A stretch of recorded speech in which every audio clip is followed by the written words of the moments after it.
Welcome back. So I hope that everyone has tried to write it that formulas on the proper notebook. Okay, and I hope that also that most of you have tried to solve that differentiation examples. And if any doubt is there, still any doubt is there, so you can again contact to me or some your mathematics friend. Again, now next point is the like we have in previous lecture we have seen the basic formulas of differentiation, elementary formulas of our integration, not differentiation. So during this lecture we will see the some theorem that we can generally use for the simplification of our integration. So for differentiation we have seen that this rule is okay, this rule is applicable to okay both differentiation and integration. So if we take the addition of two functions and if we want to differentiate that two functions, we can simply differentiate one function plus differentiation of another function. Similar case is the for integration. Okay, so बघा आपण मागे differentiation मध्ये काय केलेलं, differentiation of u plus v is nothing but differentiation of u plus differentiation of v. Okay, and again we have seen the rule for uv rule of multiplication, that differentiation of u into v is nothing but what, differentiation of u okay, you can take first function, okay, u into derivative of v plus v into derivative of u. So during multiplication it is not any functions can be taken as a first function, but for that u upon v means for uv upon rule u upon v, so function is v into derivative of u minus u into derivative of v divided by v square. Okay, so that three formulas we have seen for the differentiation. Now we are seeing the integration formulas. So first theorem is for addition of two function integration will be remain as it is. Then again for subtraction, so again the formula is comes out to be the integration of first function minus integration of second function.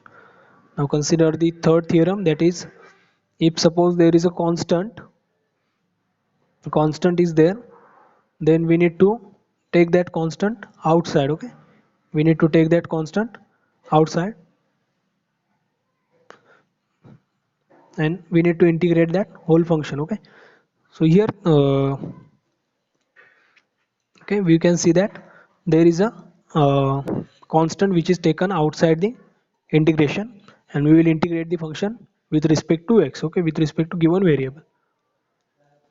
So here given the proof that is not necessary for us, so we'll try to see some problems. Okay, we will try to see some problems. So consider the first problem, that is integration of x cube plus 3 raised to x dx. Okay, so consider this first example. So integration of x cube plus 3 raised to x into dx. So given function is this. Okay, so first of all we see that there are the two function of x, so we have to use the addition rule. Okay, the given is the addition of two functions, so we need to use the addition theorem, that is first theorem. So we need to integrate first function with respect to x plus integration of second function with respect to x. Now we know that integration of first formula is x raised to n, integration of x raised to n is what, so integration of x raised to n is comes out to be x raised to n plus 1 divided by n plus 1. Okay, so here value of n is nothing but what, 3. So in this example value of n is 3, so x raised to 3 plus 1 which is comes out to be 4, and n plus 1 which is comes out to be again 4, that is 3 plus 1 4. So for first we have used this formula, okay, x raised to n. Now next integration of 3 raised to x, so which formula we are going to use, integration of 3 raised to x, integration of 3 raised to x means we need to use the integration of formula of integration of a raised to x. Okay, integration of a raised to x. So what is the formula of integration of a raised to x, it is a raised to x divided by log of a. Okay, so here you can see that integration of 3 raised to x is nothing but 3 raised to x divided by log of 3. So this is the answer of given problem. Okay, so this c is nothing but the constant of integration.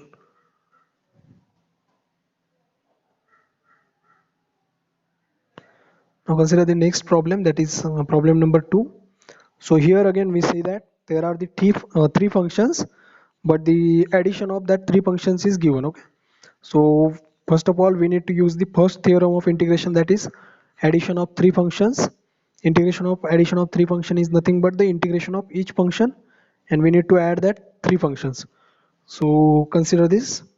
So first, just a minute. Okay, so integration of this is splitted up into the this form. Okay, so integration of sine x plus integration of 1 by x plus integration of cube root of not cube root 1 by cube root of x. Okay, 1 by cube root of x. So we have been given with three functions. So for first, that is integration of sine x. So sine x integration is comes out to be in the trigonometric functions, and integration of sine x is okay minus cos x. So just a minute. Okay, so integration of sine x is nothing but minus cos x, and integration of 1 by x, so we can say that okay here, okay here you can see this, like why we cannot use that x raised to n formula for this. Okay, I have given the explanation in previous lecture.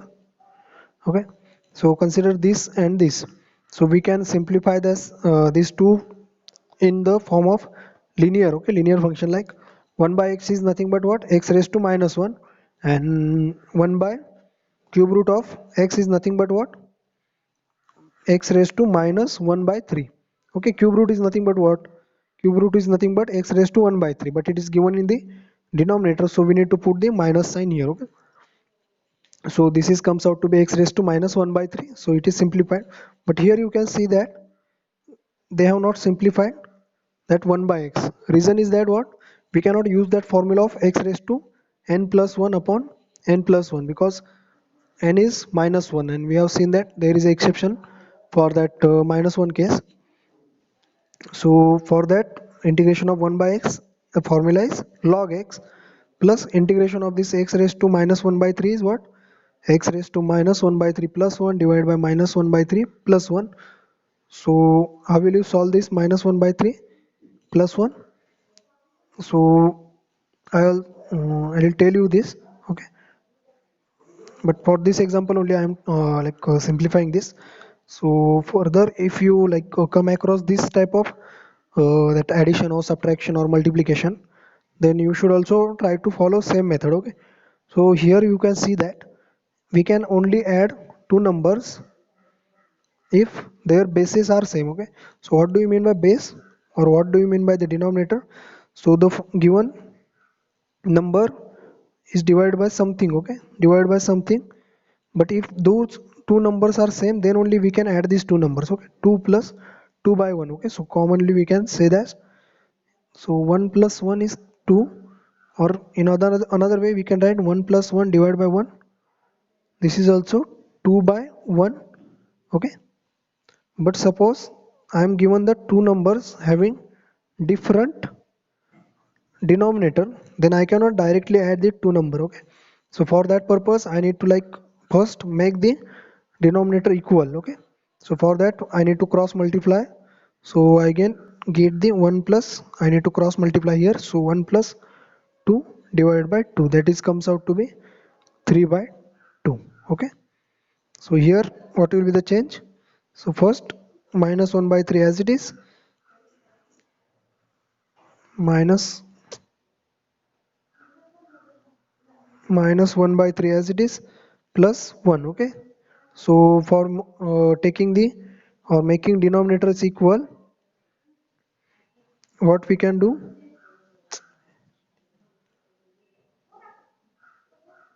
minus 1 by 3 plus 1 into 3 divided by 3, so this will comes out to be minus 1 plus 3 divided by 3, which is 2 by 3. Okay, so here you can see this 2 by 3, answer is comes out to be 2 by 3. Okay,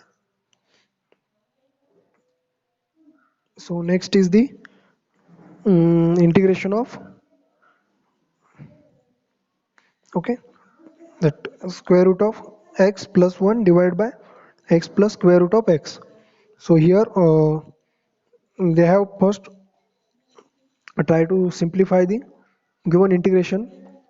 Okay, so here you can see that square root of x plus 1, but here you can take the square root of x common. Okay, so we have taken the square root of x common, so we have been left with only this part.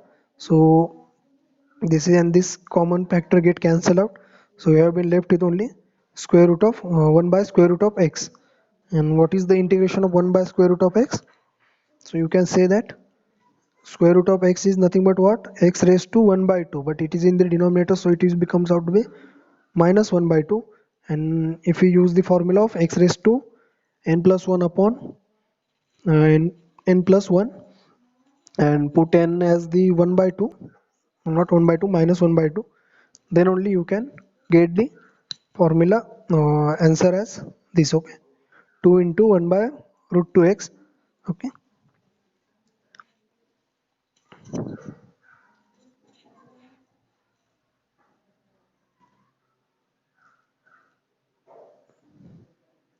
so next it is, we have been given the functions.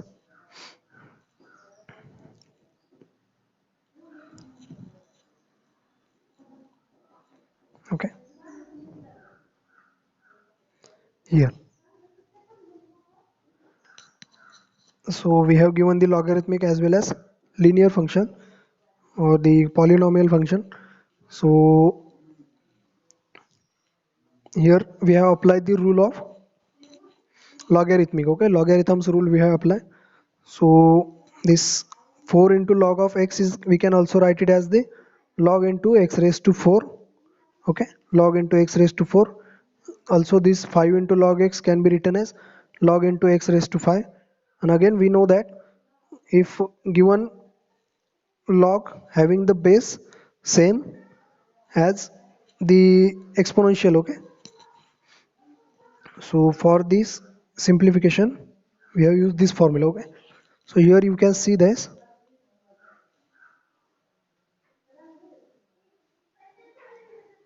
Okay, I think it is visible now. So here you can see this. Okay, so for the base of log is a, and it is raised to log of a. Okay, log to the base a. So in this case we get these two terms get cancelled out, and we have been only left with only f of x, that is the remaining function will remain as it is. So here we have like use this function, so directly we get x raised to 4 minus x raised to 5 divided by x raised to 5. And again we have simplified that, so we will get 1 by x minus 1, 1 by x minus 1, and the last we have like integrated 1 by x, so integration of 1 by x is log x, and integration of minus 1 is x. Okay, so okay, we have now seen this. Okay, integration of constant. Okay, so integration of any constant number is x. Okay, integration of any constant number is x into that constant. Okay, so integration of, suppose we need to find out the integration of 5, then the integration of 5 is 5x. And what is the derivative of 5? Derivative of 5, d by dx of 5, it is 0. Okay, so integration of any constant number is that number into x, and derivative of any constant number is 0. Okay, so next is the problem number 6. Okay, so here also we see that the, like, we have used the simplification method for the denominator and numerator. Okay, so this much complex problems are not necessary here. Okay, so for this problem we have used this. Okay, for differentiation, uh, okay, denominator solving method. Okay, we have multiplied by common factor, which will like make this denominator equal, and by using that we can simplify the given functions. Okay, so this much complex problems are not necessary to like our understanding. Okay, so here we have seen the lots of problem for integration. Okay, so I am not going into the detail of this all this, okay. Those inverse functions or other like complex trigonometric functions, these are not necessary here, but you should like try to at least solve these problems like up to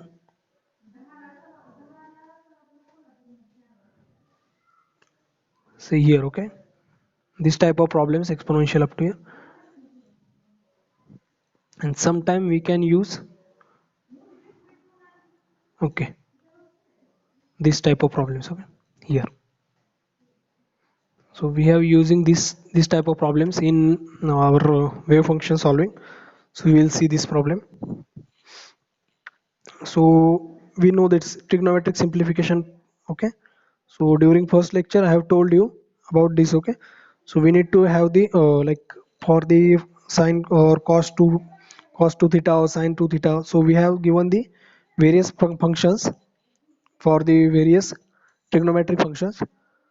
So we have used that one of the formula, that is 2 times sine a into cos b is nothing but sine a plus b plus sine a minus b, okay. So we have used this formula here. So given integration I is nothing but what, so simply we have multiplied and 2 to this whole function, that is sine 5x into cos 7x dx. So this is comes out to be, so here angle a is nothing but 5x and angle b is nothing but 7x. So what simplification we can do, so 1 by 2 will remain as it is, 1 by 2 into 2. So for this we can write sine 5x plus 7x plus sine 5x minus 7x. So it is comes out to be 12x and it is comes out to be the minus 2x. So next part is the 1 by 2 will remain as it is, that is constant.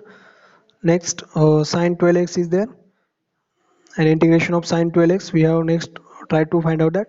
So integration of sine x is nothing but minus cos 12x, minus cos 12x, and what we have seen that during derivation we multiply by the constant, and during integration we should divide the constant. So integration of this sine 12x minus cos 12x divided by 1 by 12, okay, or divided by 12, plus this integration of minus sine 2x is what, minus minus, it is comes out to be the plus cos 2x into, we need to divide by this, okay, 2. So that we have taken.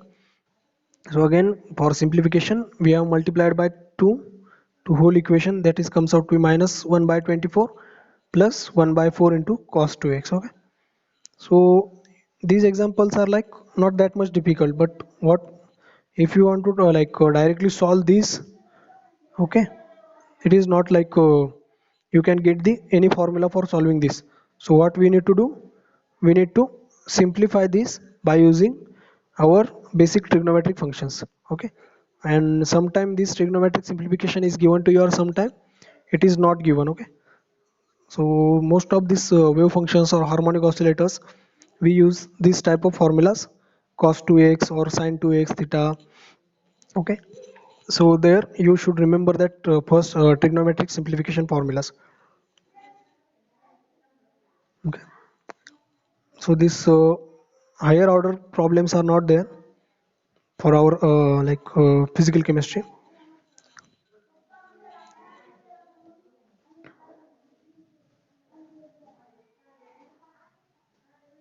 These inverse functions are also not necessary.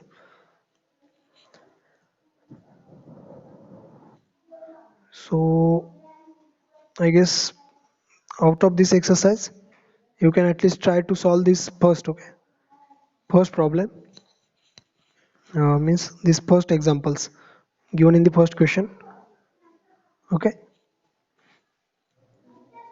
So we'll try to like now start with our actual syllabus, okay, core physical chemistry from the next lecture onwards.